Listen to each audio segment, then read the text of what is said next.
Kalyan Ram Arjun son of Vyjayanthi free teaser update. Nandamuri young and talented hero Kalyan Ram ప్రధాన పాత్రలో నటిస్తున్న తాజా చిత్రం అర్జున్ సన్ ఆఫ్ వైజయంతి ప్రేక్షకుల్లో భారీ అంచనా నెలకొల్పుతుంది.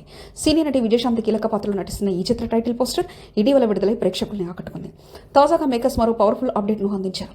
కళ్యాణ్ రామ్ లుక్ తో మరో సాలిడ్ పోస్టర్ విడుదల చేసి ఈ సినిమా ఫ్రీ టీజర్ ఈ మార్చి 14న రిలీజ్ చేస్తున్నట్లు అధికారికంగా ప్రకటించారు. ఈ పోస్టర్లో కళ్యాణ్ రామ్ డాషింగ్ లుక్ తో వాక్ చేస్తుండగా టీజర్ పై మరింత హైప్ క్రియేట్ చేసేలా ఉంది. ఈ చిత్రంలో సాయి ముజ్రేకర్ హీరోయిన్ గా నటిస్తుండగా ప్రతిభావంతుడైన దర్శకుడు ప్రదీప్ చిలుకూరి ఈ సినిమాను తెరకెక్కిస్తున్నారు. అజనీష్ లోక్నాథ్ సంగీతం అందిస్తుండగా ప్రముఖ నిర్మాణ సంస్థలు ఎన్టీఆర్ ఆర్ట్స్, అశోక సినిమాస్ కలిసి ఈ సినిమాను భారీ స్థాయిలో నిర్మిస్తున్నాయి. ఇక సినిమా విడుదల తేదీ ఎప్పుడనేది టీజర్లో ప్రకటించే అవకాశం ఉంది. కళ్యాణ్ రామ్ కెరీర్లో మరో మైల్ రాయి కావచ్చని భావిస్తున్న యాక్షన్ ఎంటర్టైనర్ పై అందరి దృష్టి ఉంది. మరి ఈ ఫ్రీ టీజర్స్ తో ఏ విధంగా సినిమా హైప్ పెంచుతారో చూడాలి.